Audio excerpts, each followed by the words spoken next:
Hello guys, welcome back to my channel Riddhi Talks. Here I am back with another video. आज की video में जो हमारे साथ हैं वो है इंडियाज़ लीडिंग एंजल थेरेपिस्ट. उनका नाम है कल्याण कुमार जैन सर. आज की वीडियो में हमने एंजल थेरेपी के बारे में जाना है. एंजल थेरेपी क्या होती है, हमें एंजल्स के थ्रू किस तरह के साइन मिलते हैं, बुरे साइंस, अच्छे साइंस, एंजल नंबर्स, इन सब के बारे में बात करी है. सिर्फ बात ही नहीं, आज की वीडियो में हमने लाइव सेशन करा है जिसमें हमने दिखाया है कि एंजल थेरेपी होती कैसे है. So without wasting any time, let's get straight into the video. बच्चों को बोर्डिंग स्कूल में डालकर उनको ट्रेन करने से बेटर है कि हम उनके पेरेंट्स को ट्रेन करें. बुद्धिज़्म में भी ऐसे बहुत सारे एंजल्स बहुत सारे एंजल्स हैं जिनके सब अलग अलग नाम हैं. वाइट तारा, ग्रीन तारा, बहुत सारे ऐसे नाम. कभी कभी it is just a blob of light जिसको ऑर्ब बोलते हैं, ORB. कभी कभी पूरा एक ऐसा सामने फिगर आ जाता है लाइट वाला, जैसे लगता है कि कोई उसमें है, लेकिन वो कभी कभी फॉर्म नहीं दिखता है. हैरी पॉटर हो, कोई भी हो, there is a dark side and there is a light side, good side. अभी लुईस ने वो लाइन दे दी उन्होंने, लेकिन ये लाइन तो गीता में भी लिखी है, बाइबल में भी लिखी है, कुरान में भी लिखी है. तुम जो करोगे वो तुम भरोगे, जो तुम बोओगे वो तुम पाओगे. As you sow shall you reap. Bible में लिखा हुआ है, कुरान में लिखा हुआ है, गीता में लिखा हुआ है. लाइव कुछ करते हैं ऑडियंस के लिए, कुछ लाइव करते हैं डेफिनेटली. और गाइडेंस कोई भी काम करने के पहले लीजिए. ये मैं बहुत बार पहले भी बता चुका हूँ, वापस रिपीट कर रहा हूँ. गाइडेंस काम होने के बाद में मत लीजिए. नमस्कार सर, आप मुंबई से दिल्ली आए हैं जस्ट फॉर दिस पॉडकास्ट, तो थैंक यू सो मच आने के लिए. और कैसे हैं आप? I feel very satisfied and अच्छा लग रहा है, बहुत अच्छा लग रहा है कि आपने यहाँ पर मुझे इन्वाइट किया है. Thank you for inviting me. And the very fact that you're so young and you're doing such wonderful work gives me a high. And बहुत ही एक अजीब किस्म की एनर्जी है कि शायद इस पॉडकास्ट में कुछ ऐसा हो जो बहुत सारे पॉडकास्ट में नहीं हुआ हो. तो वो एक फीलिंग है, वो एक इंट्यूशन है. लेट्स सी. कोशिश करेंगे कि हम आपके टाइम का अच्छे से यूज़ कर सकें और अपनी ऑडियंस को ज़्यादा से ज़्यादा इन्फॉर्मेशन प्रोवाइड कर सकें. सब जानते ही आपको, इंडियाज़ लीडिंग एंजल थेरेपिस्ट हो आप. बहुत बड़े बड़े बॉलीवुड सेलिब्रिटीज़ के साथ आपने काम करा है, राइट. लेकिन आपको आपसे ज़्यादा अच्छे तरीके से कोई इंट्रोड्यूस नहीं कर सकता. तो एक बार आप मेरी ऑडियंस को अपना छोटा सा इंट्रोडक्शन दे दीजिए कि आप एक्चुअली में कौन है और आप करते क्या है. My name is Kalyan Kumar Jain. I have been a teacher all my life. पूरी जो भी लाइफ है उसमें टीचर रहा हूँ, लेक्चरर रहा हूँ, ट्यूशन क्लासेस चलाए हैं, बोर्डिंग स्कूल चलाया है, स्कूल और कॉलेज में सर्विस किया है. तो कहा जाता था कि मैं पहले बच्चों को पढ़ाता था, अब मैं उनके पेरेंट्स को पढ़ाता हूँ. तो एक तो ये फ़र्क हो गया. और दूसरी बात ये भी देखी है मैंने कि बच्चों को बोर्डिंग स्कूल में डालकर उनको ट्रेन करने से बेटर है कि हम उनके पेरेंट्स को ट्रेन करें.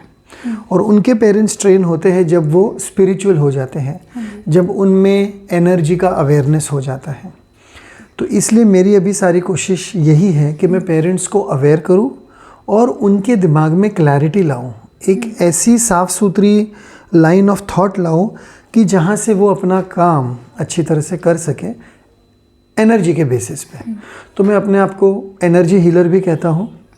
और उसके बाद में एंजल थेरेपी तो है ही, लेकिन उसके साथ और भी बहुत कुछ आता है, जैसे आकाशिक रिकॉर्ड्स रीडर है, स्पिरिचुअल लाइफ कोच है, मेटाफिज़िकल टीचर है. तो ये सारे अभी जो भी खिताब है वो थोड़े थोड़े टाइटल्स आ ही जाते हैं. But I would love to be known as India's leading angel therapist.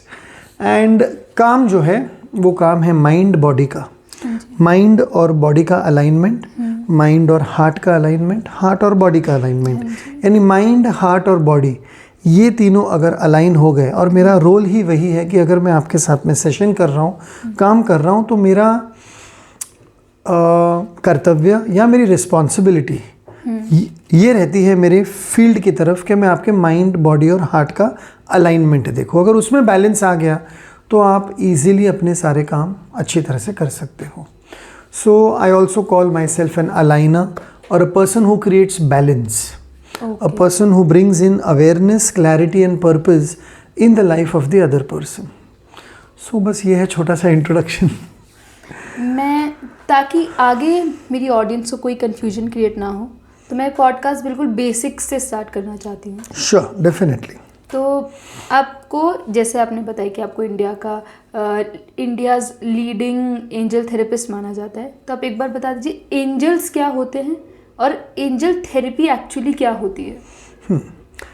जो भी आसपास अपने आत्माएं हैं, इष्ट हैं, स्पिरिट्स हैं, एंटिटीज़ हैं, इष्ट देव हैं, या अपने घर के, अपने कुल के देवी देवता हैं, वो आपके एंजल्स होते हैं।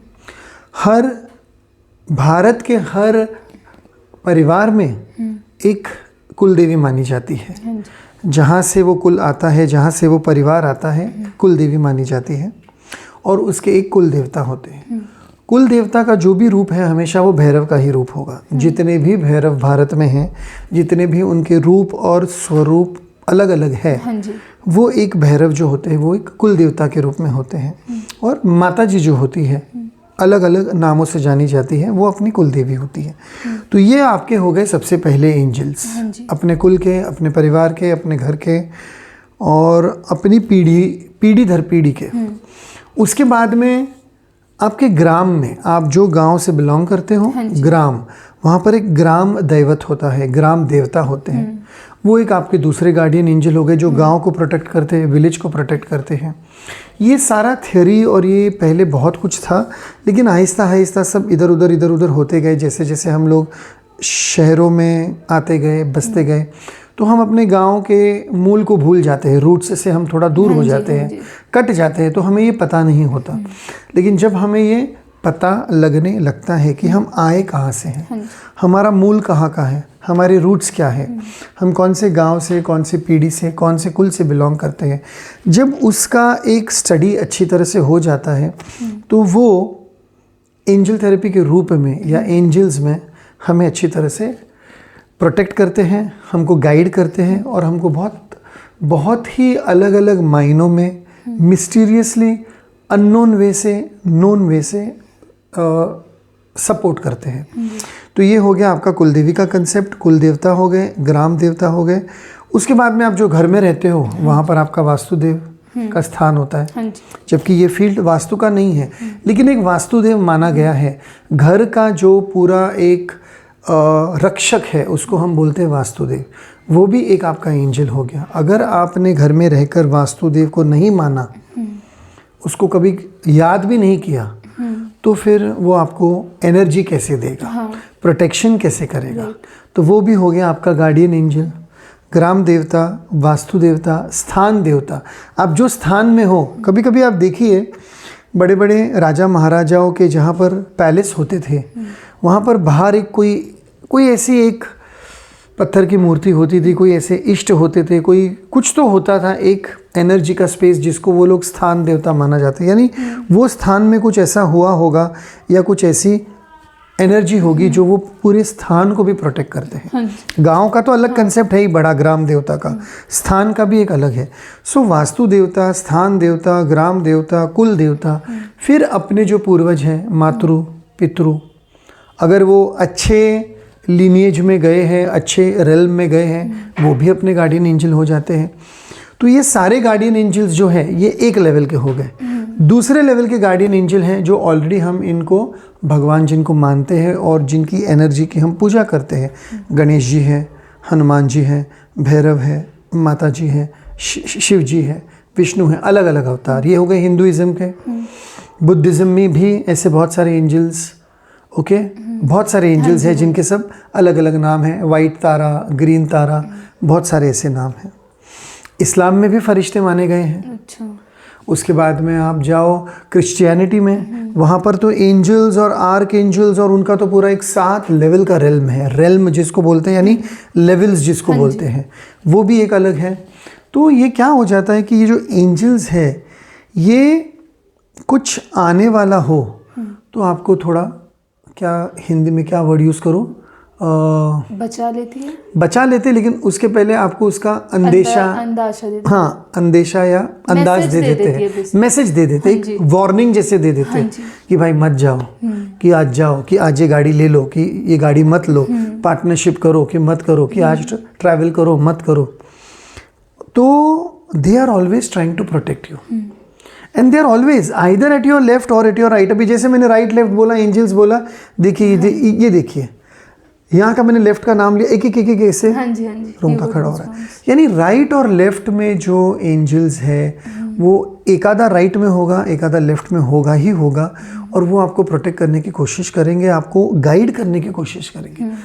आपको सिर्फ एक काम करना है, you have to become aware in the moment, present में आना है आपको और देखना है कि आपके आजू बाजू में क्या हो रहा है। Do you feel the presence of some entity?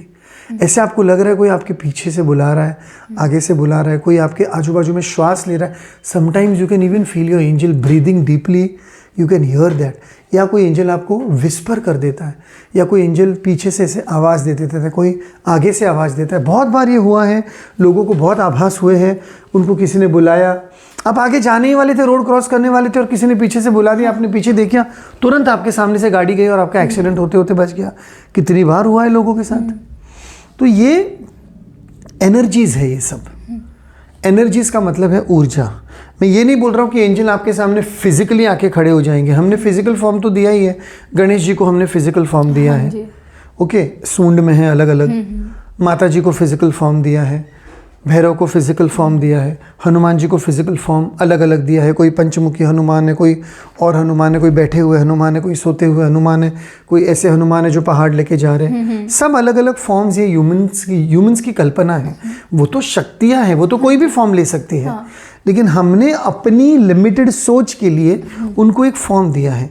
लेकिन एंजल्स की एनर्जी ऐसी है कि उनको फॉर्म दो तो भी ठीक, नहीं दो तो भी ठीक, एक ऊर्जा समझो। कभी कभी it is just a blot of light, blob of light, जिसको ऑर्ब बोलते हैं, ORB।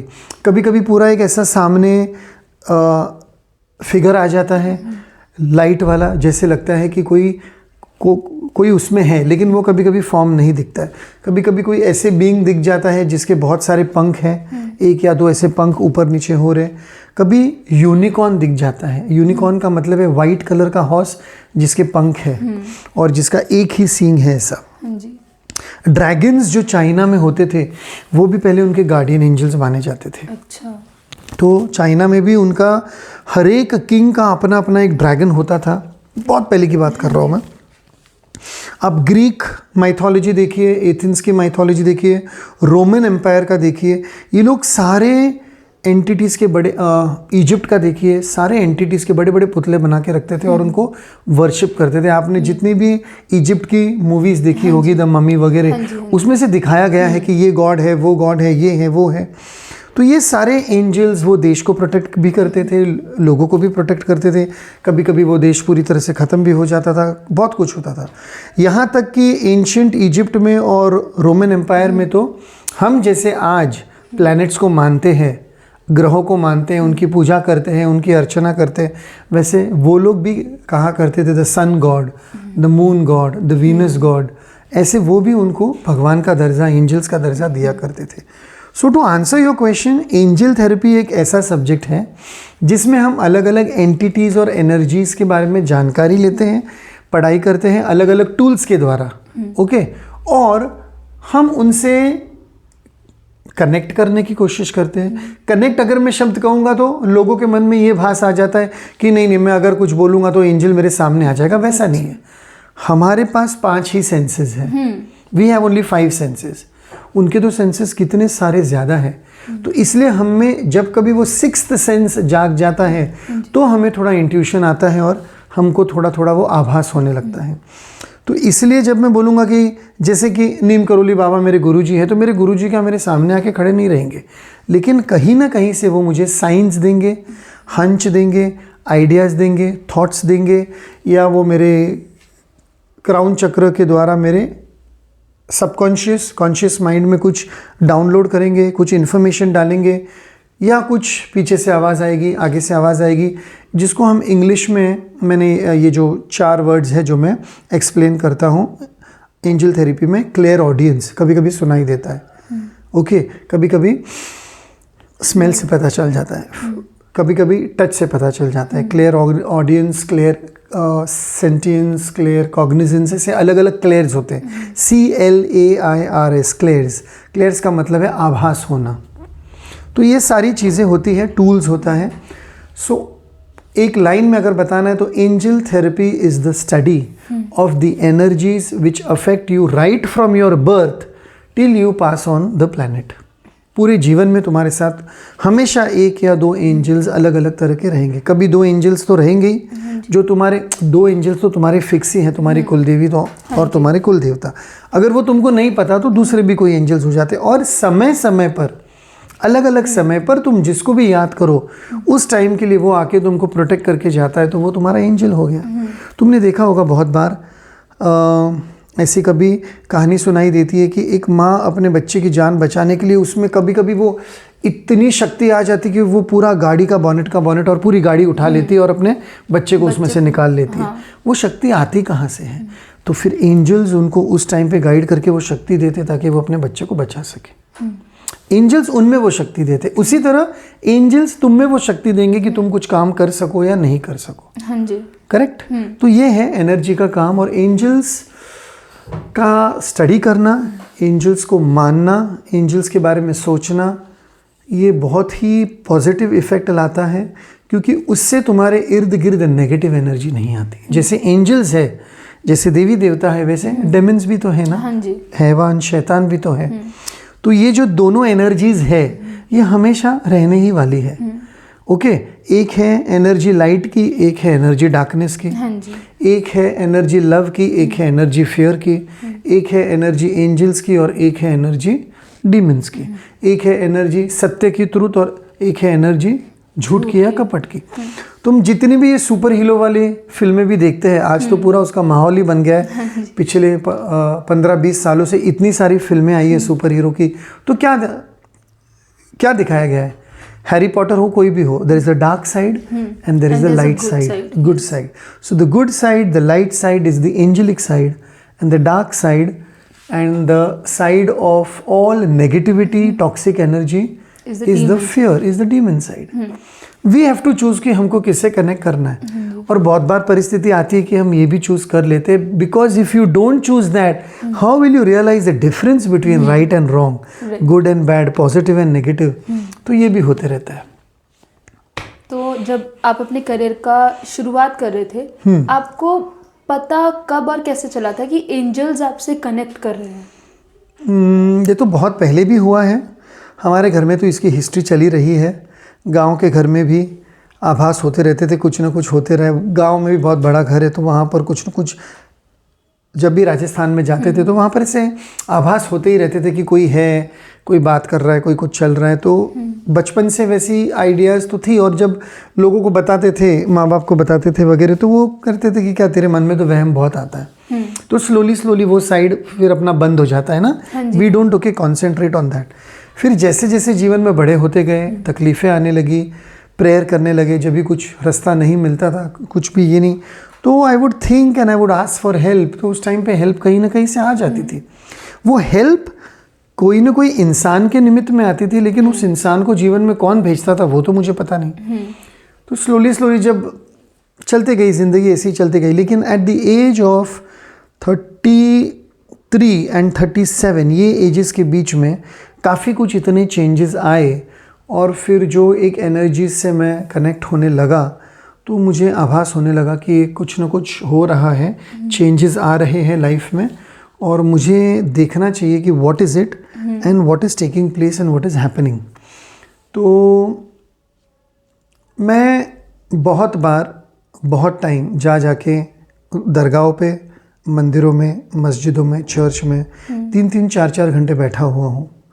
तो जब मैं बैठा हुआ होता, वहाँ पर जो डाउनलोड आते हैं या जो इन्फॉर्मेशन होता है, या वहाँ से मुझे कभी कभी जो एक कुछ सुनाई देता है, कुछ आवाज़ें आती है, तो उसका मैं वो समय पे मैं ये नहीं समझ पा रहा था कि क्या हो रहा है।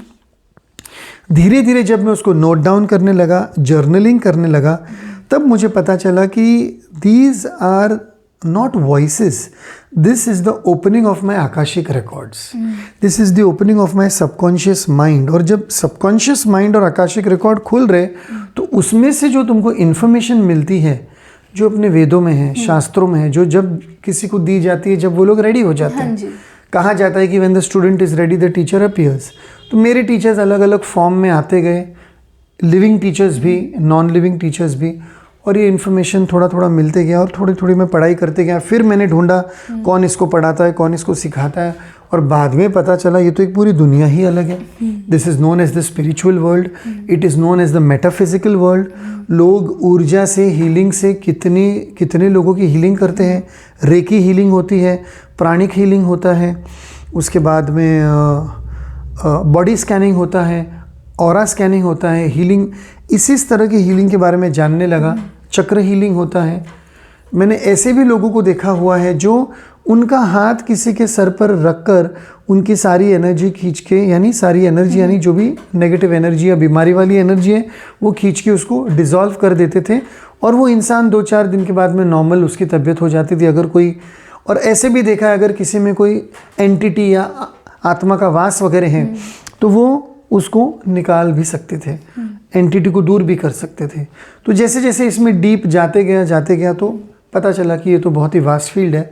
तो मुझे जितना जितना थोड़ा इंटरेस्ट आया मैं सीखते गया। फिर मेरा पास्ट लाइफ रिग्रेशन हुआ, 1 बार हुआ, 2 बार हुआ, तीसरी बार हुआ, तो मेरे पास्ट लाइफ्स के बारे में पता चला।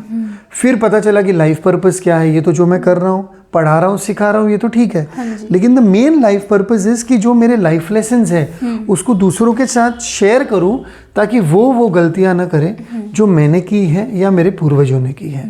सो it was that moment of at the age of 33-37, जब ये बाकी का बोर्डिंग स्कूल वगैरह बंद करके छोड़ छाड़ के वापस बम्बई आके 1 साल का ब्रेक लिया।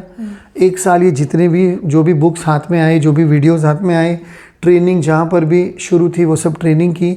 हील योर लाइफ की ट्रेनिंग की, जैक कैनफील्ड की 1 महीने ट्रेनिंग की, डॉक्टर वेन ड्वायर जब उस टाइम पे ज़िंदा थे उनके साथ में मैंने 2 पर्सनल सेशन लिए थे। ऑनलाइन डोरिन वर्चू की ट्रेनिंग की। इंडिया के भी काफ़ी टीचर्स हैं, डॉक्टर GL संपूर्णा, डॉक्टर तृप्ति जैन, स्नेहा और शशांक का, गौरव बहल, काफ़ी सारे टीचर्स हैं इंडिया में भी, उनसे भी मैंने सीखा और पढ़ाई की। फिर वो जर्नी शुरू होती गई और आखिर में जाके फिर अभी 15 सालों के बाद अब किधर जाके उसका वो निचोड़ मिल रहा है कि एक काम करने में मज़ा आ रहा है। रोज़ सुबह उठने में वो जो मज़ा आता है कि चलो आज जो 4-5 सेशन है उसमें कौन सा केस हाथ में आ रहा है, उसमें क्या आ रहा है, उसमें क्या करना है, उसमें एंजल्स क्या गाइड करते हैं। तो it has become now a very very powerful, very healthy passion and love for the work. आपको इतने साल हो गए इस फील्ड में, आपने काउंटलेस केसेस देखे होंगे। नहीं, काउंटलेस तो नहीं, ज़्यादा तो नहीं, लेकिन I can say hundreds of cases देखे होंगे। तो एक कॉमन प्रॉब्लम कि इस प्रॉब्लम के लिए सबसे ज़्यादा लोग आपके पास आए हों, ऐसी कोई प्रॉब्लम है? प्रॉब्लम्स तो सारी कॉमन ही है। जैसे नंबर 1 लोगों के पैसे की प्रॉब्लम है। हाँ जी। कर्ज में डूब जाते हैं। मैं भी कर्जे में था। कर्ज में जब लोग डूबते तो उनको लगता है उनका कर्ज है। जब एंजल थेरेपी का सेशन होता है बाद में पता चलता है भैया ये कर्ज तो 3 पीढ़ियों से चला आ रहा है, 2 पीढ़ियों से चला आ रहा है। ये तो बाप दादाओं के पहले का भी कर्ज है, जिसको हम लोग एंसेस्ट्रल लीनिएज बोलते हैं, कार्मिक डेट बोलते हैं। और सिंस तुम उस परिवार में पैदा हुए हो तो तुम वो कार्मिक डेट लेने ही वाले हो। हाँ जी। तो एक ये बहुत ब्यूटीफुल सब्जेक्ट है जो मैं लोगों को समझाता भी हूँ और सिखाता भी हूँ, कार्मिक थेरेपी, कि आपके ऊपर जो पैसे का कर्ज है वो आपका ज़रूरी नहीं कि आपका हो। हाँ ठीक है, भी आपने क्रेडिट कार्ड का डेट किया वो आपका हो गया। आपने कुछ और किया, बिजनेस में लॉसेस किए, वो भी आपके हो गए। लेकिन बिजनेस में लॉसेस होना उसके पीछे भी एनर्जीज के कारण होते हैं, क्योंकि आपको लेसन सिखाना है। आपके बाप दादाओं के हाथ से कुछ ना कुछ गलतियां हुई होगी, उनको रेक्टिफाई करना है। कार्मिक डेट तो आप लेकर आते ही हो। अगर आप सबसे छोटे हो घर में तो भी आपको कार्मिक डेट है, सबसे बड़े हो तो भी कार्मिक डेट है। बीच वाले कभी कभार बच जाते हैं, लेकिन उनका नंबर बाद में लग जाता है। सबसे बड़े वाले के ऊपर और सबसे छोटे वाले के ऊपर, या फिर अगर एक घर में एक ही लड़का है या एक ही लड़की है तो वो तो पूरा ही कार्मिक डेट लेके आते हैं, उनको तो वो करना ही करना है। तो पैसा और कार्मिक डेट और कर्ज, ये एक सब्जेक्ट हो गया। हाँ जी। रिलेशनशिप दूसरा सब्जेक्ट हो गया, सेपरेशन, डिवोर्स, लीगल इश्यूज, साथ में रहना या न रहना, शादी में खुश ना होना या थोड़ी कुछ और अड़चने आना, और शादी के बाद बच्चा ना होना, ये एक पूरा अलग टॉपिक हो गया। हाँ जी। ये भी एक बहुत टॉपिक है जिसमें आ जाता है। बहुत बार लोग IVF के लिए चले जाते हैं, अडॉप्शन कर लेते हैं, लेकिन वो ये नहीं जान पाते कि ये भी एक कार्मिक डेट है। कि अगर आपको बच्चा नहीं हो रहा है, 3 बार IVF कराया आपने तो भी बच्चा नहीं हो रहा है, उसके पीछे रीज़न तो जानो थोड़ा। कुछ ना कुछ तो रीज़न होगा कि माइट भी प्रीवियस लाइफ टाइम में XYZ आपने कुछ किया होगा, या उसके पहले लाइफ टाइम में किया होगा। बहुत कुछ करते थे ना लोग पहले, बच्चे नहीं चाहिए तो उनको गिरा देते थे, मार देते थे। लड़कियां पैदा होती तो उनको उसी टाइम पे होके मार दिया जाता था। बहुत कुछ होता था 100 साल पहले, 50 साल पहले, 200 साल पहले। वो सारा कर्म अभी आपको आ रहा है। तो कभी कभी वो समझना बहुत ज़रूरी है। तो वो एक टॉपिक बहुत ही सेंसिटिव टॉपिक है। ओके। और तीसरे तो बाकी सारे टॉपिक्स है ही, बिजनेस है, हाँ जी, करियर ग्रोथ है। अब्रॉड का एक बहुत अच्छा टॉपिक आता है। हर कोई अब्रॉड जाना चाहता है या कोई नहीं जाना चाहता है, और जब कोशिश कर रहे उनको वीज़ा नहीं मिल रहा है, ग्रीन कार्ड नहीं मिल रहा है, परमिट नहीं मिल रहा है, उसके पीछे भी एक कारण है। और किसी किसी को एक ही झटके में, एक ही साल में सारा कुछ मिल जाता है। हाँ।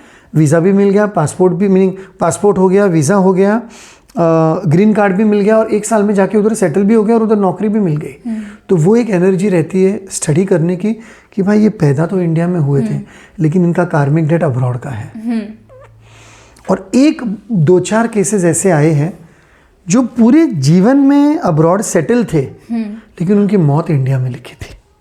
वो जब भी अब्रॉड से उनके परिवार में से कोई इंडिया में आता है और इधर उधर फिर दर्शन करने जाते हैं, शादी ब्याह में जाते हैं, ये जाते हैं, तो कभी कभार उनके घर में से कोई एक आधा चला जाता है। तो यानी उसकी मौत उसको अब्रॉड से इंडिया खींच लेके आती है। वो भी एक अच्छा सब्जेक्ट है कि समझ में नहीं आता है कि ऐसा क्या कार्मिक डेट है इस भूमि का कि पूरी ज़िंदगी अब्रॉड रहे हैं। हाँ। अच्छी तरह से खाया पिया, काम किया, घर बार, गाड़ी घोड़ा सब उधर बंगला है, और जब मौत लिखी होती तो इंडिया आते हैं। सो ये सारा ठीक है। अभी और भी इसमें डिटेल रिसर्च भी चालू है, पढ़ाई भी चालू है, देख रहे कैसे क्लाइंट्स आते हैं, तो अच्छा लगता है। एक आपने जैसे भी सवाल पूछा कि कौन से, तो ये 3-4 मेन ऐसे है पॉइंट्स। आगे तो ऐसे अभी कितने सारे और नए पॉइंट्स आएंगे, ईश्वर जानता है। जैसे ना एस्ट्रोलॉजिस्ट के पास जाते हैं, एस्ट्रोलॉजर्स, पंडित या फिर वास्तु गुरु के पास जाते हैं। हाँ। तो ये लोग हमारी कुंडली देखते हैं, बराबर, और कुंडली देख के कुछ कुछ चीजें बता देते हैं, बराबर, कि तुमने कुछ ऐसा किया होगा या फिर ऐसा होने वाला है। तो क्या आपको भी ऐसा कुछ कुछ पहले से पता चल जाता है? कार्ड्स के द्वारा, मेरे जो एनर्जी के टूल्स हैं उनके द्वारा, यस। और अभी मैं यहाँ पे आपको एक चीज़ बता दूँ, जब इंसान पैदा होता है, अगर उसके पास उसका जन्म स्थान, समय और तारीख है तो उसकी कुंडली बन जाती है। हाँ जी। उसको बोलते हैं लग्न पत्रिका। हाँ जी। वो लग्न चार्ट, लग्न पत्रिका उसकी 100% डेस्टिनी मानी जाती है। तो मेरा इतने साल का अनुभव, मेरे खुद का अनुभव, क्योंकि मैं मेरी पत्रिका सब जगह दिखाया करता था, लेकिन मुझे सेटिस्फैक्शन उतना नहीं होता था। ठीक है, होता था, मैं जानना चाहता था कि इसके परे भी कुछ हो सकता है ना। हाँ। ये तो मुझे मिल गया, ये तो मैं 28 दिसंबर को पैदा हुआ, 28 दिसंबर को मेरा बर्थडे है, तो 28 दिसंबर को पैदा हुआ, वो समय था, गाँव था, ये था, कुंडली बन गई, पत्रिका बन गई, 12 घरों में जो भी ग्रहों को बैठना था बैठ गए, सब हो गया। बहुत सारे लोगों ने पत्रिका देखी, राइट फ्रॉम बेजन दारूवाला साहब, जो एकदम जाने माने बहुत एस्ट्रोलॉजर थे 90s में। वो टाइम पे उनका अपॉइंटमेंट लेने के लिए 3 महीने का वेटिंग लिस्ट होता था। आपने तो नाम अभी नहीं सुना होगा, लेकिन गूगल करना आप, बेजन दारूवाला, इंडिया के बहुत फेमस एस्ट्रोलॉजर। वहाँ से लेकर बाकी के जो भी फैमिली एस्ट्रोलॉजर है, सबने अच्छी तरह से पूरी पत्रिका देखी भी है, बताया भी है, लेकिन लाइफ पर्पज़ मेरी पत्रिका से पता नहीं चला। अच्छा। लाइफ पर्पस मुझे जब मैं पत्रिका से बाहर निकला तो ही मुझे पता चला। जब मैं बोलता हूँ कि पत्रिका से बाहर निकला, तो इसका मतलब क्या? इसका फिर मैंने एक थ्योरी बनाया कि जो आपकी पत्रिका है वो आपको 50% आपका सारा जो भी है कच्चा चिट्टा बता दिया। ये आपकी पर्सनालिटी है, ये आपकी सन साइन है, ये आपकी मून साइन है, सोलर साइन, लूनर साइन, ये ग्रह, ये सब जो भी हो गया।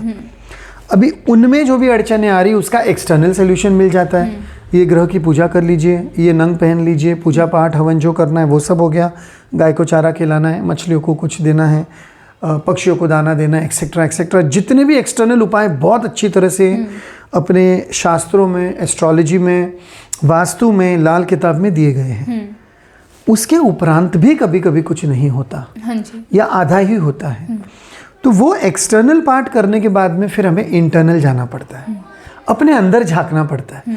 और जब अपने अंदर झांकते हैं तो पता चलता है अरे यार ये तो मेरी आदत पहले से है, ये आदत तो मैं चेंज नहीं करूंगा तो पत्रिका कहाँ से चेंज करेगी, ग्रह कहाँ से चेंज करेगा, ग्रह तो वही बता रहा है जो मेरी आदत है। हाँ, तो अगर मैं सिगरेट पी रहा हूँ, शराब पी रहा हूँ, या कुछ ऐसा कुछ भी काम कर रहा हूँ, तो XYZ जो भी ग्रह उसका मालिक होगा, जैसे राहु होता है या कोई और होता है, वो मुझे मिरर करेगा ना। Whatever I project is going to be mirrored back to me। जो भी मैं बाहर डालूंगा मेरे स्वभाव से, मेरी फितरत से, मेरे अंग अंग से, मेरे कण कण से, सेल सेल से, वह ग्रह मुझे वही रिफ्लेक्ट बैक करेगा। तो ग्रह का उसमें तो कोई दोष ही नहीं है। ग्रह का दोष है जो भी है थोड़ा बहुत, लेकिन दोष रियल में ग्रह का नहीं है, दोष तो मेरे कर्मों का है, इसलिए वो ग्रह मेरे कर्मों में आ रहा है। जब ये इन डेप्थ अवेयरनेस मुझे आया तब मैंने देखा कि चलो भाई, राहु महाराज, शनि महाराज या जो भी है, ये फैक्ट है, तो इसका मेरे में क्या मिरर है। तो मुझे पता चला कि ये आदत है, ये आदत चेंज करनी है। ये आदत चेंज करने के लिए मैं कौन से चक्र को हील करूं, कौन से इष्ट को पकड़ूं, कौन सा एलिमेंट लूं, अर्थ लूं, वाटर लूं, फायर लूं, एयर लूं, क्या करूं क्या नहीं करूं, अंदर जाके मैं क्या करूं, मेडिटेशन करूं, विजुअलाइजेशन करूं, अफर्मेशन करूं, कुछ और करूं। ये सब जो जैसे जैसे पढ़ाई होती गई तब मुझे इसका जवाब एंजल थेरेपी में मिलने लगा, गोइंग विद इन। और वेन ड्वायर ने, डॉक्टर वेन ड्वायर ने, जिनको मैं बहुत रिस्पेक्ट करता हूँ और एक अपना अच्छा टीचर मानता हूँ, उन्होंने एक बार उनके बुक में एक लाइन कही थी, you are now here, NOW, now HERE, here, you are now here, और वो वर्ड को ज्वाइन कर दो, you are nowhere, NOWHERE, you are nowhere.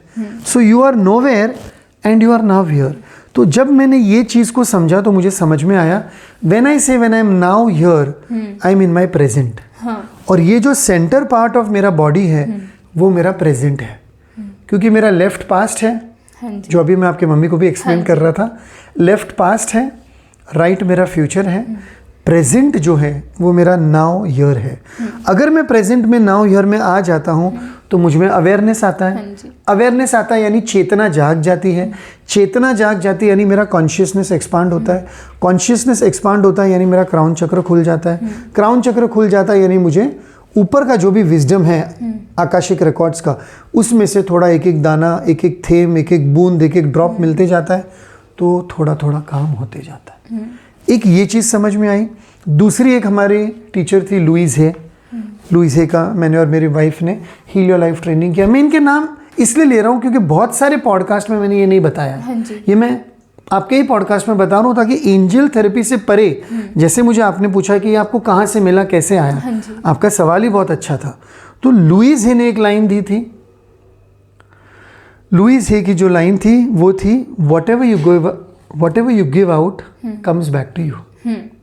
अभी लुइस है ने वो लाइन दे दी उन्होंने, लेकिन ये लाइन तो गीता में भी लिखी है, बाइबल में भी लिखी है, कुरान में भी लिखी है, तुम जो करोगे वो तुम भरोगे, जो तुम बोओगे वो तुम पाओगे, as you sow shall you reap, Bible में लिखा हुआ है, कुरान में लिखा हुआ है, गीता में लिखा हुआ है। तो ये लाइन्स जब डीपर मुझे समझने लगी तो मैं अगर वो ग्रह को मान रहा हूँ कि वो ग्रह बुरा है, वो ग्रह मेरा बुरा करेगा, तो मैं क्या दे रहा हूँ उसको, वैसी एनर्जी दे रहा हूँ, उसको वो ऊर्जा दे रहा हूँ कि राहु तो बहुत बुरा है, cut clear delete, cut clear delete, cut clear delete. जब मैं बोलता हूँ ऐसे मैं जल्दी से मेरी एनर्जी डिलीट भी करता हूँ, क्योंकि मैं नहीं मानता हूँ मेरे लिए राहु बुरा है, मैं नहीं मानता हूँ मेरे लिए शनि बुरा है, मैं नहीं मानता हूँ मेरे लिए कोई भी ग्रह बुरे हैं, क्योंकि अभी वो स्टडी वैसी हो गई। तो मैंने एक प्यारा सा अफर्मेशन बनाया जो कोई भी पॉडकास्ट में नहीं दिया, मैं आज आपके पॉडकास्ट में सभी दर्शकों को देना चाहता हूँ। All the 9 planets are always favorable to me। All the 9 planets are always favorable to me। ब्रह्मांड के 9 के 9 ग्रह हमेशा मेरा भला चाहते हैं। हिंदी में आप ये अफर्मेशन करते रहो करते रहो करते रहो। आप क्या करोगे, आप वैसा वॉर्टेक्स एनर्जी का क्रिएट करोगे कि ये एनर्जी का वॉर्टेक्स उन ग्रहों को जाएगा और वह ग्रह आपको वापस वही भेजेंगे ना। मैंने आपको बुरा कहा तो आप मुझे बुरा ही कहोगे। मैंने आपको एक थप्पड़ मारी तो आपका भी मन होगा कि आप मुझे 2 थप्पड़ मारो। Right. Cut clear delete, cut clear delete, cut clear delete, इसको बोलते हैं ऑरा क्लीनिंग। यानी जो भी हम ऐसा कुछ कहते हैं वो वापस अपने ऑरा में नहीं आना चाहिए, तो हम उसको कट क्लियर डिलीट कर देते हैं। तो ये जैसे जैसे पढ़ाई होती गई, जैसे जैसे पता चलते गया, अवेयरनेस आते गया। तो आपका जो था कि अगर लोग एस्ट्रोलॉजी, वास्तु और कुंडली का वगैरह करते हैं, very good, they are excellent sciences, और ये भी एक एक्सीलेंट साइंस है। इसमें सिर्फ इतना ही है कि इसमें अंदर जाना पड़ता है, उनमें थोड़ा बाहर जाना पड़ता है। जैसे वास्तु में आप अपने घर को सुधारते हो, एस्ट्रोलॉजी में आप अपने एक्सटर्नल को सुधारते हो, या फेंगशुई ले लो, आप किधर प्लांट्स रखते हो, किधर कुछ बाम्बू रखते हो, किधर ये रखते हो, वो रखते हो। आप आजू बाजू का वातावरण सुधार रहे हो, आप स्पेस एनर्जी हील कर रहे हो। अपनी खुद की एनर्जी कौन हील करेगा? खुद की एनर्जी और खुद का ऑरा हील करने की जिम्मेदारी आपकी है, दूसरे की नहीं है। राइट। ओके, तो इसलिए सारा सब कुछ काम करता है, लेकिन जब एक्सटर्नल से आप थक जाते हो तब आपको अंदर जाना ही है। When you go within you come to know कि कहीं ना कहीं मेरे में ही खामी है, और जब मैं मेरी खामी पर काम करूंगा तो मुझे सारा ब्रह्मांड, सारा विश्व उसका नतीजा दे देगा। राइट। जैसा अब मैं इधर देख सकती हूँ, आपने इधर कार्ड्स रखे हुए हैं, तो एंजल थेरेपी जो है वो भी कार्ड से होती है। यस यस, कार्ड्स एक जरिया है, एक टूल है। और टैरो कार्ड रीडिंग भी होती है। हाँ, टैरो कार्ड रीडिंग भी होती है। तो एंजल थेरेपी और टैरो कार्ड रीडिंग में फ़र्क क्या है? हाँ, ये मैं एक्सप्लेन कर चुका हूँ, ये तो बहुत ही सिंपल आंसर है। टैरो कार्ड जो है वो एक ही माना जाता है राइडर वेट का टैरो कार्ड। राइडर वेट का जो टैरो कार्ड है वो 300, 400, 500, 700 साल से चला आ रहा है अब्रॉड से। राइडर वेट ने उनका इर्जाद किया था, को क्रिएट किया था। वो एक टैरो डेक है, उसमें एंजल्स का कोई लेना देना नहीं। पहले आप वो बात एकदम क्लियर हो जानी चाहिए। टैरो कार्ड राइडर वेट का जो है, आप राइडर वेट को गूगल कर सकते हैं नाम को आप, और आप उसका फोटो भी डाल सकते हो पॉडकास्ट में, तो आपको समझ में भी आ जाएगा, लोगों को भी समझ में आएगा। तो वो एक ही टैरो डेक है, और जो भी वो लोग वो टैरो सीखते हैं उनको कहा जाता है टैरो रीडर। वो लोग टैरो करते हैं। आपने एग्जीबिशन में, शादियों में बहुत बार देखा होगा, एक लेडी या कोई एक इंसान एक ही डेक लेके बैठता है टैरो कार्ड का, वेलवेट के पाउच में लेके आता है, और वो कार्ड्स उठा के आपको आपका जो भी है, आपके जो भी सवाल है उसका जवाब देता है। उसको कहते हैं tarot card reader. Angel therapy थोड़ा उससे वास्ट है। एंजल थेरेपी में अलग अलग एंजल्स आ गए, अलग अलग एनर्जीज आ गई, अलग अलग ऊर्जा आ गई, वाइब्रेशन की बात आ गई, अलाइनमेंट की बात आ गई, माइंड बॉडी हार्ट की बात आ गई, एनर्जी टूल्स की बात आ गई, बहुत सारा कुछ इसमें आ जाता है। और एंजल कार्ड डेक्स अलग अलग तरह के होते हैं। जैसे अगर मैं ये कार्ड डेक अभी लूँ हाथ में, तो ये एक सिंपल एंजल कार्ड डेक हो गया। इसमें 40 कार्ड भी हो सकते हैं, 50 भी हो सकते हैं, 60 भी हो सकते हैं। नंबर इसका फिक्स नहीं है। अगर मैं इसको हाथ में ले लूँ तो ये हो गया ओरेकल कार्ड। इसमें एंजल का लेना देना नहीं है, एंजल्स के नाम नहीं, तो ये ओरेकल कार्ड हो गया। ओरेकल कहाँ से आता है? Again Oracle of Delphi, Athens और रोमन सिविलाइजेशन में किधर थी, जहाँ पर उसको जब वो आँख बंद करती थी और ट्रांस में जाती थी, तो उसको राजा महाराजा आके उसको सवाल पूछते थे वॉर में जाने से पहले, और वो देख पाती थी और वो डाउनलोड कर पाती थी कि तुम ये वॉर जीतोगे, नहीं जीतोगे, हारोगे। उसको बोलते थे ओरेकल ऑफ डेल्फी। वो डायरेक्टली फ्यूचर से कनेक्ट होके प्रेडिक्शन करती थी। तो ये हो गए ओरेकल कार्ड्स।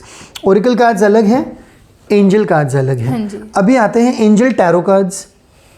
टैरो में हमेशा 78 कार्ड डेक्स होते हैं। एंजल टैरो कार्ड में भी हमेशा 78 होते हैं। इसमें 22 मेजर कार्ड है और 14 के 4 सेट है, जिसको माइनर कार्ड्स कहा जाता है। अगर मैं 4 एलिमेंट लूँ, अग्नि, जल, पृथ्वी, वायु, तो 14 कितने हो गए? 28 56 कार्ड, और 22 मेजर कार्ड, 56 और 22 हो गए 78। टैरो कार्ड डेक कोई भी होगा, कोई भी बनाएगा, किसी भी ज़माने का होगा, कोई भी देश या कंट्री का होगा, उसमें 78 कार्ड्स होने हैं। कल को मैं भी अगर कोई टैरो कार्ड डेक नया बना लूँ, क्रिएट कर लूँ, तो उसमें 78 कार्ड्स होने ही चाहिए, नहीं तो वो टैरो नहीं माना जाएगा। तो ओरेकल कार्ड हो गया, नंबर की कोई सीमा नहीं। एंजल कार्ड हो गया, नंबर की कोई सीमा नहीं। टैरो कार्ड डेक हो गया, नंबर की सीमा हमेशा 78 है। फिर एक आता है आकाशिक रिकॉर्ड, ये है आकाशिक रिकॉर्ड का कार्ड डेक। अगर किसी को अपने आकाशिक रिकॉर्ड्स देखने हैं, एक मेथड है कार्ड के द्वारा देखे जा सकते हैं, एक मेथड है उनको मेडिटेशन के द्वारा उनका सबकॉन्शियस माइंड पूरा उनको मेडिटेशन में लेके जाते हैं, विजुलाइज करते हैं, वो लोग थोड़ा ट्रांस में जाते हैं, उनको क्या दिखता है क्या नहीं दिखता है, उसके ऊपर सारा आकाशिक रिकॉर्ड्स का खेल है। तो जैसे ये है आकाशिक रिकॉर्ड्स, ऐसे अलग अलग तरह के कार्ड डेक्स हैं। और मुझे लगता था कि इंडिया में मेरे पास ही सबसे ज़्यादा कार्ड डेक है, 175। 4 दिन पहले एक बैंगलोर की लेडी से बात हुई जिनका उन्होंने बोला सर मेरा नाम मत लेना कैमरा पे, तो नाम नहीं ले रहा हूँ, but she is a lady from Bangalore, उनके पास 200 कार्ड डेक्स है। तो अभी मैं उनसे टच में हूँ, उनसे बात करते रहता हूँ, लेकिन उन्होंने बोला कि मैंने कभी प्रैक्टिस नहीं किया, मैं कार्ड डेक्स जमा करती गई, बचपन में मुझे प्रैक्टिस करना था, फिर कभी अलाउ नहीं किया गया, कभी फिर उनकी शादी हो गई, बच्चे हो गए, घर दार, गवर्नमेंट एम्प्लॉई है, she is a proper government employee, अभी शायद उन्होंने छोड़ भी दिया या रिटायर भी हो गए। तो उन्होंने मुझे बताया कि मेरे पास 200 कार्ड डेक्स है, मैं क्या करूँ। मैंने बोला प्रैक्टिस शुरू कीजिए। तो अभी वो थोड़ा सा ट्रेनिंग भी ले रही है मेरे पास। तो ये कार्ड डेक्स अलग अलग हो जाते हैं। आपको ज़रूरी नहीं है कि हर एक के पास 50 और 100 कार्ड डेक होनी चाहिए। एक 10 कार्ड डेक भी हुए आपके पास तो आप आराम से अपना काम शुरू कर सकते हो, लोगों को हेल्प कर सकते हो, लोगों के लिए रीडिंग कर सकते हो, बेसिक रीडिंग, सिंपल क्वेश्चंस की रीडिंग, पर क्वेश्चन भी चार्ज कर सकते हो आप, या आपको अगर पूरे आधे घंटे का सेशन लेना है, 1 घंटे का सेशन लेना है, वैसे भी आप कर सकते हो। मैं तो वो सिखाता भी हूँ, एंजल थेरेपी भी सिखाता हूँ, एंजल कार्ड रीडर भी सिखाता हूँ, एंजल टैरो कार्ड यूट्यूब पे सब वीडियोस भी है। तो जो आपने मुझे कार्ड का सवाल पूछा उसका जवाब ये है कि ये एक जरिया है, एक माध्यम है, और इन कार्ड्स को कभी भी लाइटली नहीं लेना चाहिए। ये एनर्जी के टूल है, जैसे बहुत सारे एनर्जी के टूल्स हैं ना। अगर घर में हमने कोई भगवान का फोटो लाया, वो भी एक एनर्जी का टूल है, हम उसको ऐसे नहीं रखते हैं ना, बराबर जगह पे रखते हैं, दिया बत्ती करते हैं, धूप करते हैं। वैसे इन कार्ड्स को भी दिया धूप अगरबत्ती करनी चाहिए। हर अमावस्या पूर्णिमा को इनको निकाल के उनको चार्ज करना चाहिए।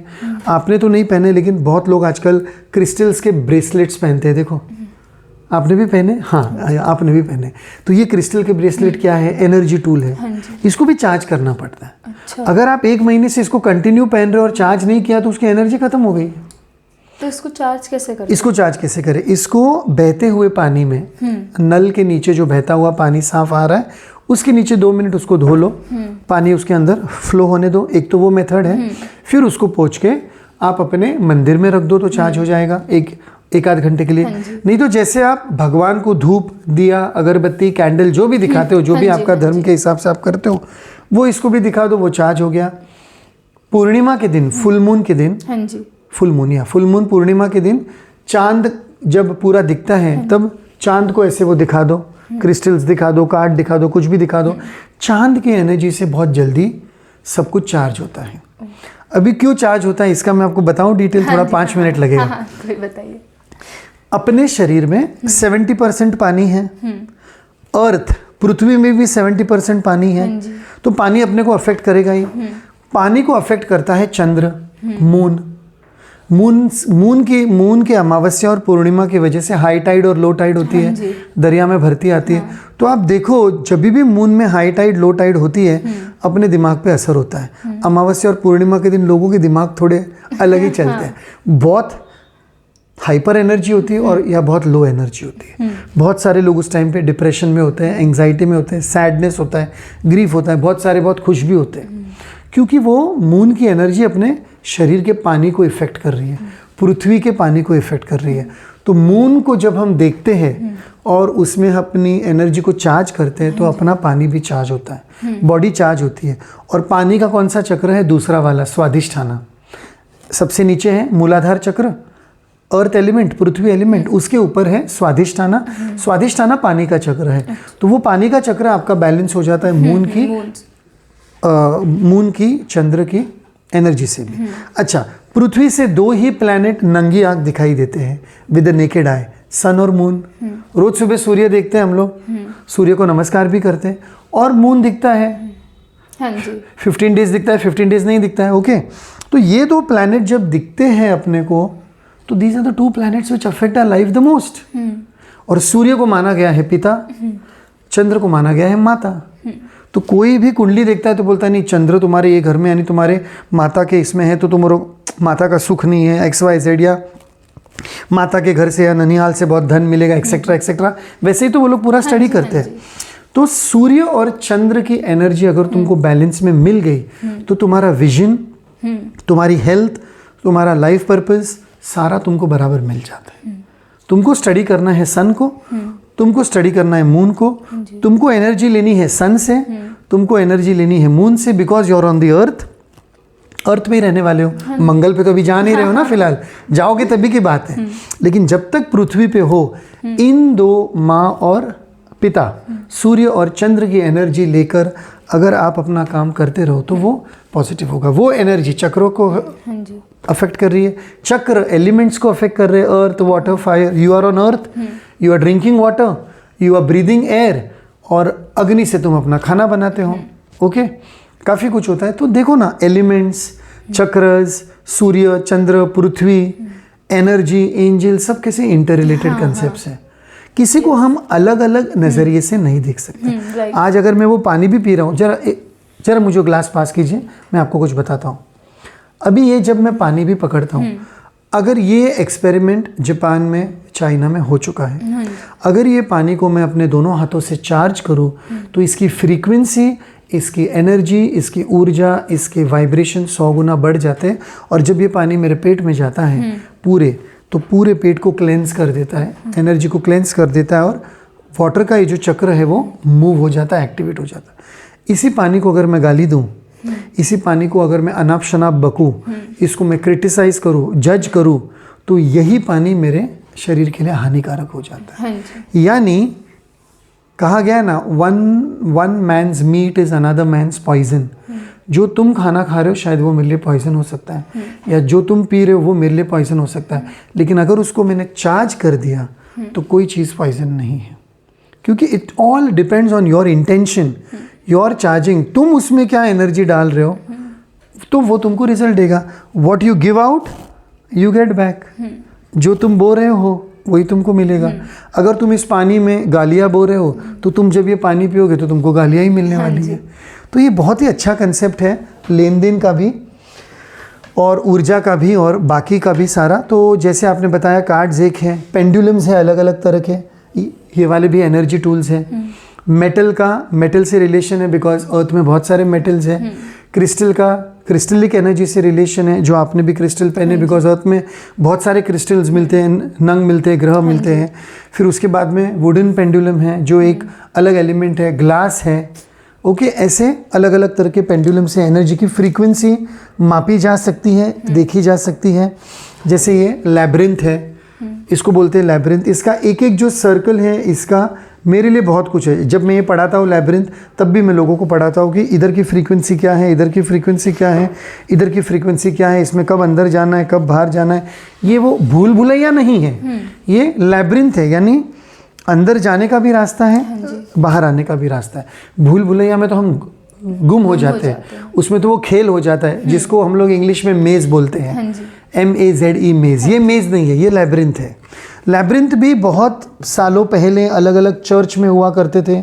अलग अलग जो पुराने ज़माने के बहुत पैलेसेस और राज रजवाड़े हैं, अब्रॉड का कंसेप्ट है, क्योंकि उसमें जब लोग जाते थे लैब्रिंथ में तो वो अपने आप को शांत पाते थे। उनकी एनर्जी ग्राउंडिंग होती थी, सेंटरिंग होती थी, वो अर्थ की एनर्जी से मिल पाते थे। तो मैं जब भी सेशन करता हूँ, मैं लोगों को बोलता हूँ पैर नीचे रखो, पैर को टच करो ज़मीन से, पैर को क्रॉस नहीं करना है, हाथ को फोल्ड नहीं करना है, क्योंकि जब हाथ को फोल्ड करते हैं तो एनर्जी ब्लॉक होती है, हार्ट चक्र ब्लॉक होता है। जब लोग ऐसे बैठे रहते हैं, उन्होंने अपना हार्ट चक्र ब्लॉक कर दिया है, एनर्जी ब्लॉक हो गई है।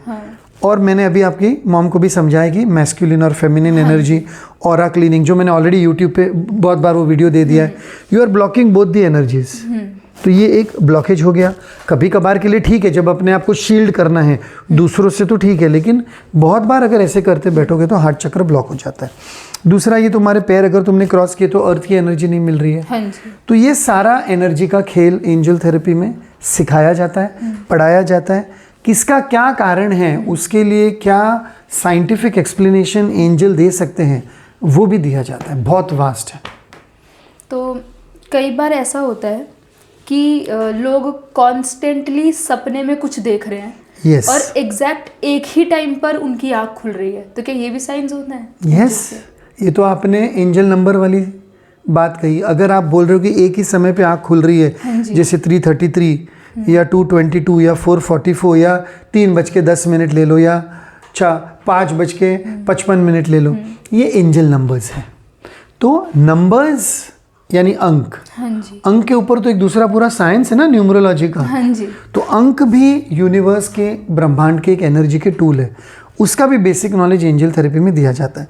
यानी जब मैं मेरा 1 साल का एंजल थेरेपी का कोई कोर्स करता है तो उसको नंबर्स, प्लैनेट्स, डायरेक्शंस, कलर्स, रंग, ये सब सीखना पड़ता है, तो ही उसको वो पूरा नॉलेज आता है कि कैसे क्या होता है। अभी जो आपने पूछा कि अगर किसी को सपने आते हैं, it is known as the world of dreams, the realm of dreams.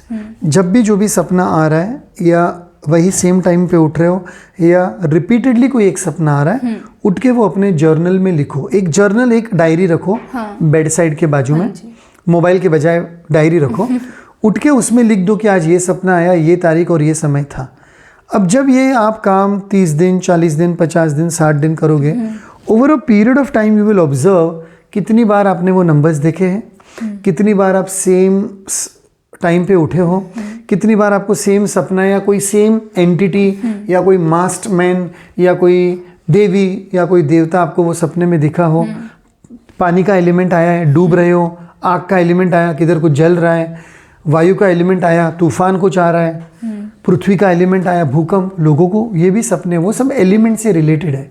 जब वो सपने आते तो वो तुम्हारे चक्र से, एलिमेंट से रिलेटेड होते हैं कि ये चक्र काम नहीं कर रहा है, ये कुछ नहीं हो रहा है।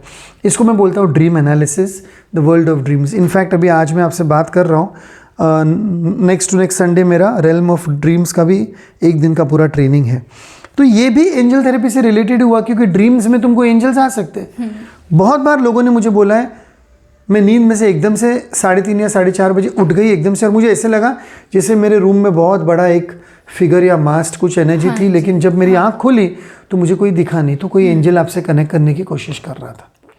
उस समय आपको सिर्फ एक ही याद करना है, अपने इष्ट को, अपने भगवान को याद करके बोलना है कि अगर ये जो एनर्जी मुझसे कनेक्ट कर रही है मेरे फायदे के लिए है, if it is meant for my higher good, और मेरा कोई नुकसान नहीं करेगी, तो ये एनर्जी मुझे साइन दे, मुझे बताए।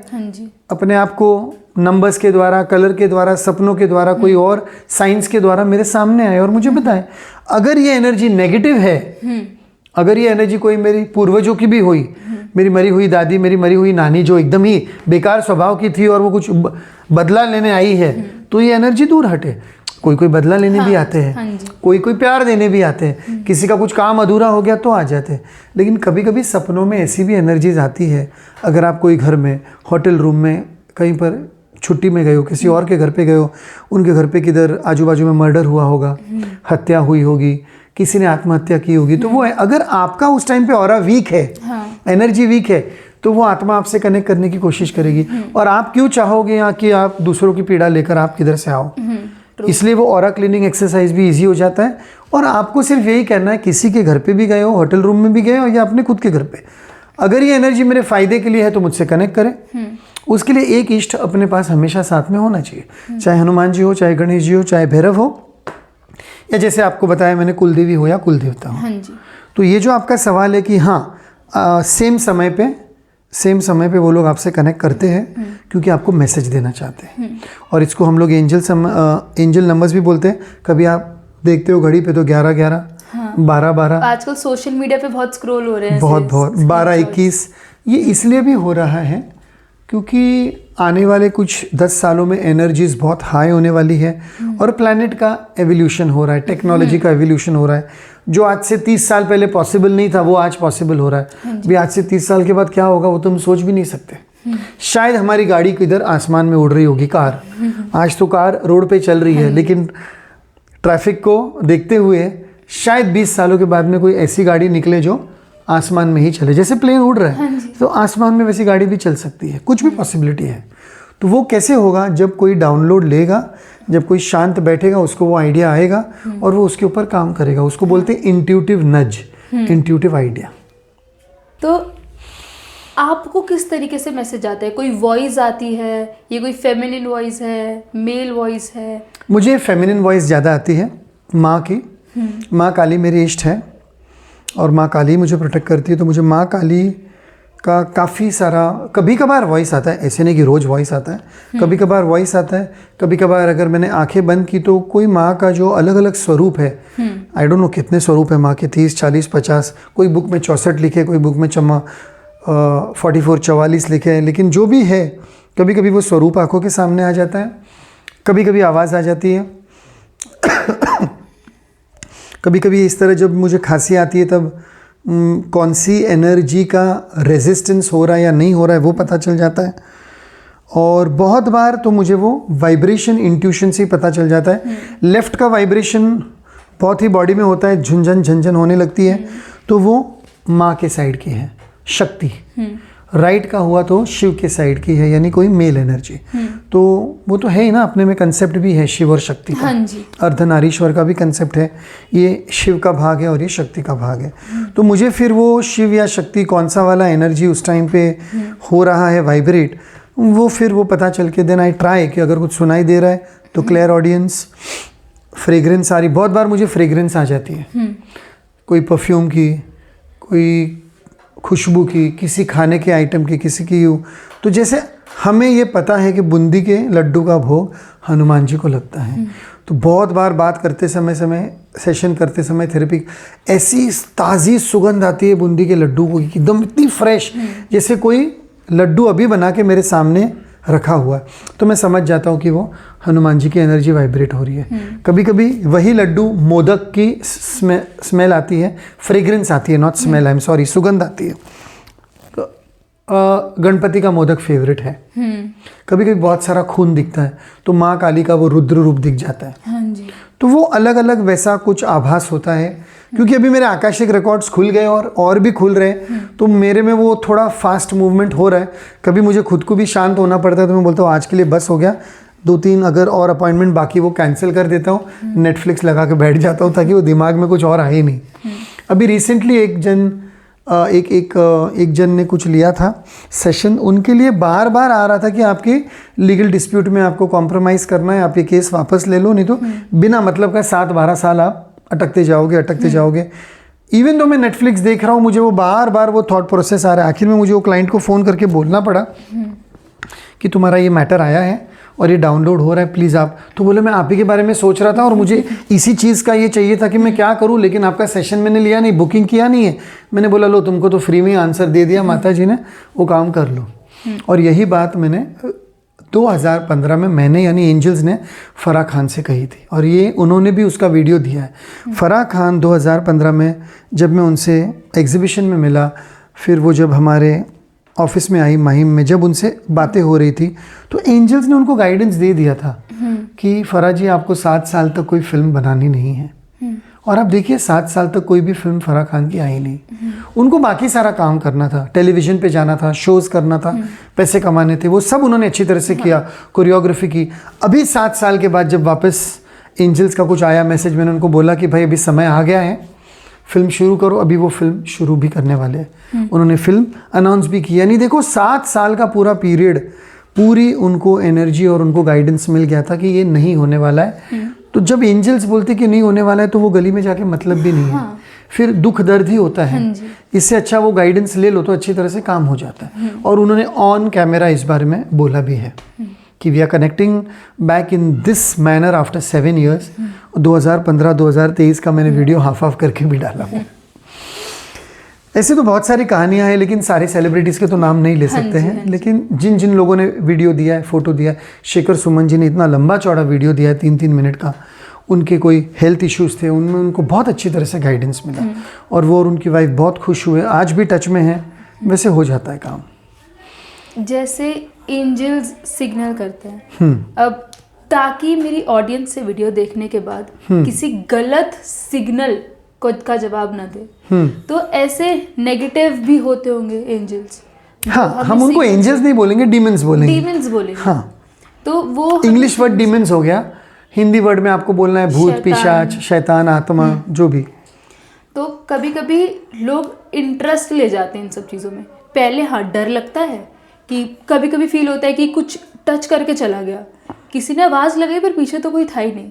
तो ये चीज़ें ना पहले डराती बहुत हैं, लेकिन जो आजकल के यंगस्टर्स हैं ना उनको इंटरेस्ट आ जाता है, मज़ा आ जाता है ना। तो लेकिन जब कभी इन चीज़ों में घुस जाते हैं ना तो ये चीज़ मेंटल स्ट्रेस बहुत दे जाती है। तो खुद को इन सब चीज़ों के मेंटल स्ट्रेस से बचाने का कुछ उपाय, कुछ रेमेडी? ये आपको मैंने पहले ही बताया ना कि अगर आप कोई भी एंटिटी से कनेक्ट कर रहे हो, स्पिरिट से कनेक्ट कर रहे हो, आपको बोलना है कि अगर ये मेरे लिए सही मायने में फ़ायदेमंद है तो मैं इससे कनेक्ट करूं, नहीं तो मुझे इससे कनेक्ट नहीं करना है। लेकिन क्या हो जाता है कि आजकल के जो बच्चे हैं वो कभी कभी उस चीज़ में इतना डीप चले जाते हैं कि बाद में उनको वो मज़ा का सज़ा हो जाता है।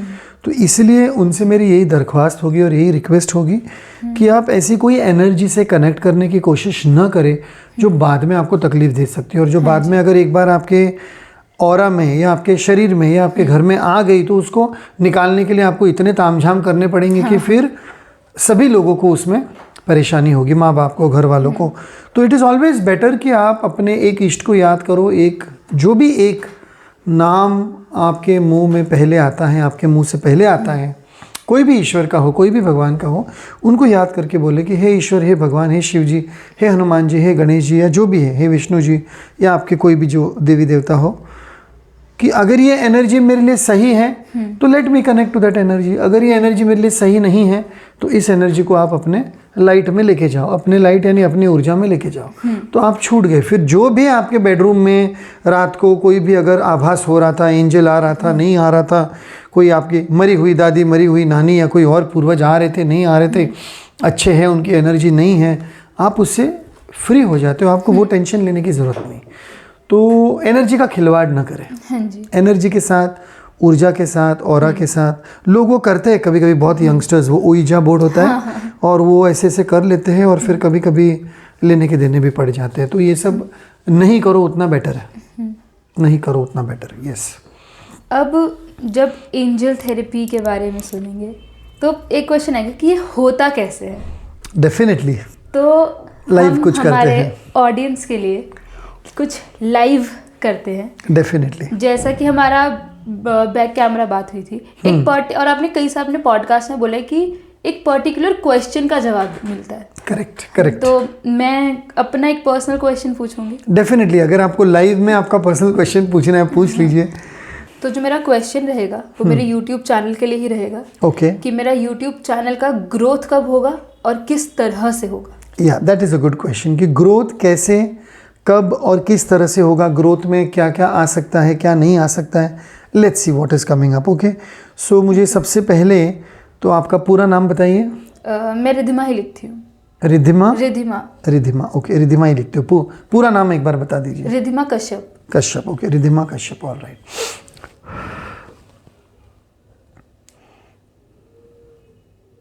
ठीक है।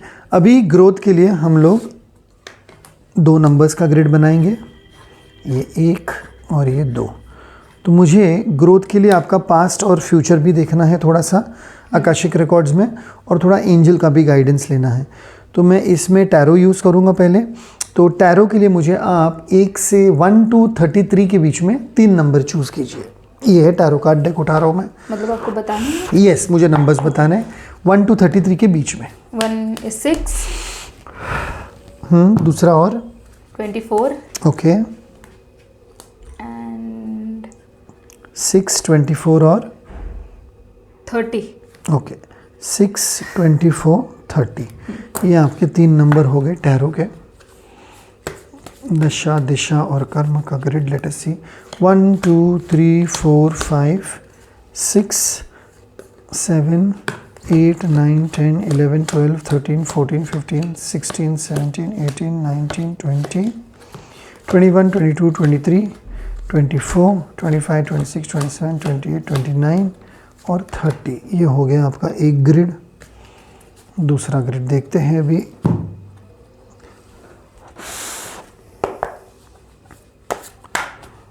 वन टू 40 के बीच में कोई भी 2 नंबर बताइए। रिपीट कर सकते हैं ना नंबर? यस यस, कोई भी नंबर रिपीट कर सकते 6 हैं। and 24। 6 and 24। 1 2 3 4 5 6 7, 8, 9, 10, 11, 12, 13, 14, 15, 16, 17, 18, 19, 20, 21, 22, 23, 24। 1 से 10 के बीच में एक नंबर बोलिए। 4। 1 to 10 के बीच में, या 4। 1, 2, 3, 4। और फाइनली हाँ, 1 to 15 के बीच में एक नंबर बोलिए। 7। 1, 2, 3, 4, 5, 6 और एक 7। ठीक है, लेट्स सी आपके अलग अलग ग्रिड्स में क्या है।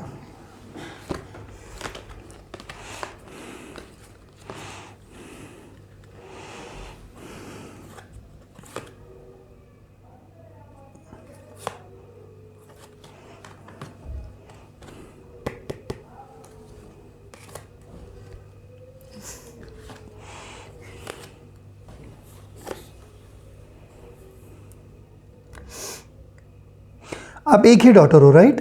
हाँ जी। अच्छा, और आपके भाई? एक ब्रदर है। 1 brother 1 sister, और मम्मी डैडी, राइट ना? यस। ठीक है।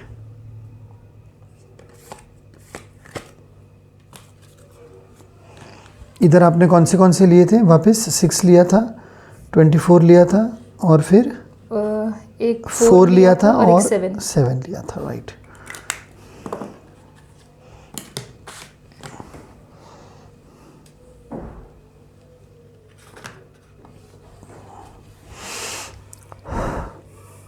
हाथ आपको खुले रखने हैं।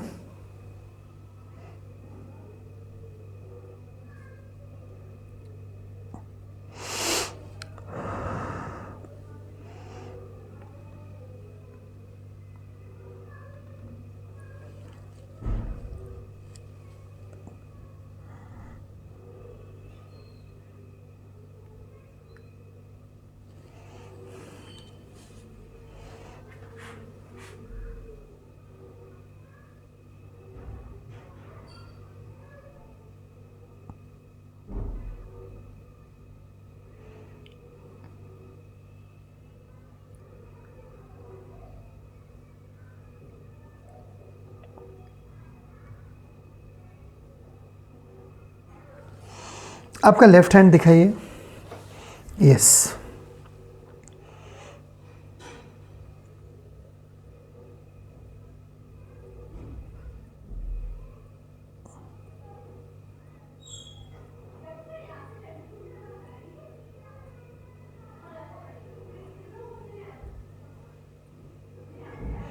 ये अब देख रहे क्लॉकवाइज जा रहा है लेफ्ट हैंड में। राइट हैंड दिखाइए अभी। नहीं, वो हाथ ऐसे रखिए, नहीं तो वो क्रॉस हो जाएगा ना। हाँ, ये हाथ थोड़ा दूर कर दीजिए। हाँ, थोड़ा ऊपर ले लीजिए। हाँ बस, यहाँ, थैंक यू। बस बस थोड़ा सा आगे, या ओके।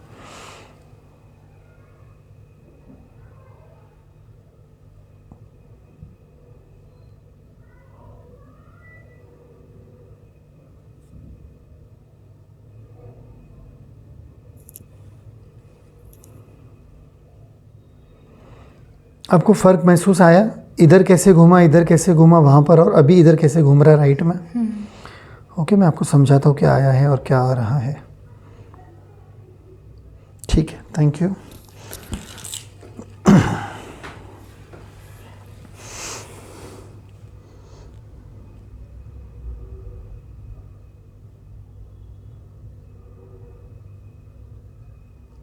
आप जो पॉडकास्ट करते हो कौन से टॉपिक्स पे करते हो नॉर्मली?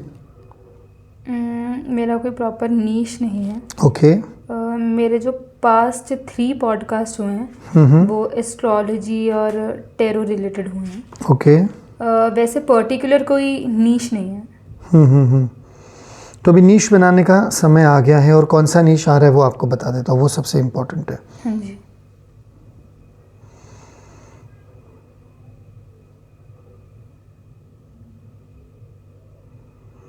या सो एनर्जी और इसके हिसाब से जो आपके लिए आ रहा है वो मैं आपको बताता हूँ। पहले तो topics related to young girls, topics related to the feminine energy, okay, topics related to women of a certain age who are mothers, okay, ये आपका नीश आने वाला है. Topics related to anything related to the feminine energy, anything related to mothers, young mothers, people who have just given birth to children, topics related to daughters who are 6, 7, 8, 9, 10 years old. ये कहीं ना कहीं एक कोई past life में आपकी एक journey बाकी है जो आपको इस जन्म में पूरी करनी है. तो you will be more inclined towards serving the women community, the feminine community through your podcast. अगर आपने वो किया तो आपके लिए ग्रोथ बहुत फास्ट होगी और वो इतनी फास्ट होगी कि at a certain point of time आप उस चीज़ में नई नई रिसर्च, नया नया पढ़ाई करने जाओगे और वो आपके लिए बेटर होगा. और इतना बेटर हो सकता है कि you will be very creative and options बहुत मिलेंगे और बहुत स्पीड के साथ काम होगा. इतनी स्पीड के साथ काम होगा कि विद इन बाय, अभी आपका पॉडकास्ट का नंबर क्या चल रहा है? 10th 11th, right? So by the 34th or the 33rd podcast आपकी ग्रोथ एकदम फास्ट हो जाएगी. by the 33rd or the 34th, उस टाइम पे जो ये ग्रिप पकड़ेगा और ये जो स्पीड पकड़ेगा, you may not even be able to handle it because you said कि आप पढ़ाई भी कर रही हो, ये भी काम कर रही हो, वो भी काम कर रही हो. उस समय आपको थोड़ा ध्यान देना होगा कि मैं इसको आगे कैसे लेके जाऊँ. और शायद आपके आजू बाजू के लोग या शायद आपके चहेते लोग आपको बोल भी दे कि भाई अभी ये सब बंद कर और करियर पे ध्यान दे, या जो भी आप पढ़ाई कर रही हो, जैसे आपने मुझे बताया था पहले कि लॉ की पढ़ाई कर रहे हो आप, राइट, उसके ऊपर ध्यान दे दो, ये कर दो. उस समय you have to stand your ground. उस समय आपको अपनी ग्राउंड, अपनी पोजीशन पे स्टिक रहना है और बोलना है नहीं मैं ये भी करूँगी वो भी करूँगी, दोनों साथ में मेरे से बैलेंस हो पाएगा. और बैलेंस हो पाएगा आपसे, उसमें कोई तकलीफ नहीं आएगी आपको, बैलेंस हो पाएगा. You will take the right kind of decision और आपकी 50-50% एनर्जी दोनों तरफ गई. ओके, तो उसके बाद में आपको पैसा भी आना चालू हो जाएगा. जो हम लोग बोलते हैं ना मोनेटाइज करना है, क्या करना है वो सब, तो वो एक हो जाएगा. और स्ट्रॉन्ग येस है, कम्युनिटी आप अच्छी तरह से बना सकते हो. आपकी कम्युनिटी ऐसी बनेगी, कम्युनिटी का मतलब है आपकी कम्युनिटी नहीं, कम्युनिटी का मतलब है आपकी पॉडकास्ट की कम्युनिटी. सब्सक्राइबर्स की community will be more of female energy because उनको काफ़ी सारी गाइडेंस, चीज़ों की और हेल्प की ज़रूरत है जो बहुत सारे लोग प्रोवाइड नहीं कर रहे. तो वो अगर आप उस एरिया में स्टडी करके प्रोवाइड करो, अभी वो कुछ भी एरियाज हो सकते हैं related to the female energy, many areas are there. आप एक ढूंढोगे, दो ढूंढोगे, आपको 10 एरियाज मिलेंगे. उस एरिया पे रिसर्च करके उस एरिया के कोई एक्सपर्ट को बुला के अगर वो प्रॉब्लम आप सॉल्व कराते हो आपके पॉडकास्ट के through, then you are growing by leaps and bounds. तो ये लाइव सेशन था. So guys, ये लाइव सेशन था और आई होप आपको पता चला होगा कि एंजल थेरेपी किस तरीके से काम करती है. Coming to the end of this podcast, आप एक बार मेरी ऑडियंस को कोई भी मैसेज देना हो तो ये मास्टर कैमरा है, आप इसमें देखकर मेरी ऑडियंस को वो मैसेज दे सकते हैं. ऑडियंस को मैं यही कहना चाहूँगा, सारे दर्शकों को, कि गाइडेंस लेना आज के समय में, आज के ज़माने में बहुत ज़रूरी है. और गाइडेंस कोई भी काम करने के पहले लीजिए. ये मैं बहुत बार पहले भी बता चुका हूँ, वापस रिपीट कर रहा हूँ. गाइडेंस काम होने के बाद में मत लीजिए.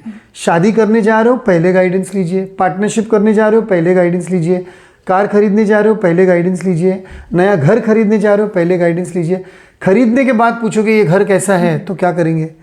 शादी करने के बाद पूछोगे कि मैं शादी करूं या ना करूं. गाड़ी खरीदने के बाद बोलोगे कि मैं ये गाड़ी खरीदूं या ना खरीदूं. फिर वो एंजल गाइडेंस आपको काम नहीं आ सकता. कोई भी काम का डिसीजन लेने के पहले जब सोच दिमाग में आ जाती है कि मुझे ये काम करना है, उसके पहले गाइडेंस लीजिए. मेरे बहुत अच्छे क्लाइंट्स हैं जिन्होंने गाइडेंस लिए हैं और उनको बहुत फ़ायदा हुआ है. फिर 4 साल गाइडेंस नहीं लेते हैं और फिर बाद में फ़ोन करके आते हैं कि सर मैंने अभी शेयर मार्केट में 25 लाख रुपया डाल दिया और पूरा 25 लाख रुपया डूब गया और तुमने 4 साल से कुछ गाइडेंस भी नहीं लिया. और जबकि उसको 4 साल पहले कहा भी गया था कि शेयर मार्केट में आपको पैसा नहीं डालना है, आपको, बाकी सब लोग डाल सकते, तुम्हारी एनर्जी नहीं थी. तो अभी उसने वो नहीं मानी होगी बात, या उसने नहीं लिखी होगी, वो टाइम पे रिकॉर्ड नहीं किया होगा, जर्नल नहीं किया होगा, डायरी में नहीं लिखा होगा और उसने वो काम कर दिया. तो गाइडेंस के विपरीत भी जाके काम करोगे तो उसका नेगेटिव इफेक्ट ही आएगा. या तो पूछना है तो सही गाइडेंस पूछिए, नहीं तो कुछ मत पूछिए, जैसे अपनी ज़िंदगी चल रही वैसे चलाइए, वो भी ठीक है, कोई प्रॉब्लम नहीं। Thank you sir. Thank you so much. So guys that's it for this video. I hope you like it. अगर आपको ये वीडियो पसंद आई है तो मेक श्योर आप इस वीडियो को लाइक करें। कोई भी फीडबैक हो तो आप वो कमेंट कर सकते हैं, मैं सारे कमेंट्स पढ़ती हूँ। मेरा इंस्टाग्राम का लिंक डिस्क्रिप्शन में है, आप मुझे इंस्टाग्राम पे फॉलो कर सकते हैं। कोई पर्टिकुलर गेस्ट आप चाहते हो मैं बुलाऊं तो आप मुझे इंस्टाग्राम पे डीएम कर सकते हैं, मुझे कमेंट कर सकते हैं। तो मिलते हैं अगले वीडियो में। Thank you.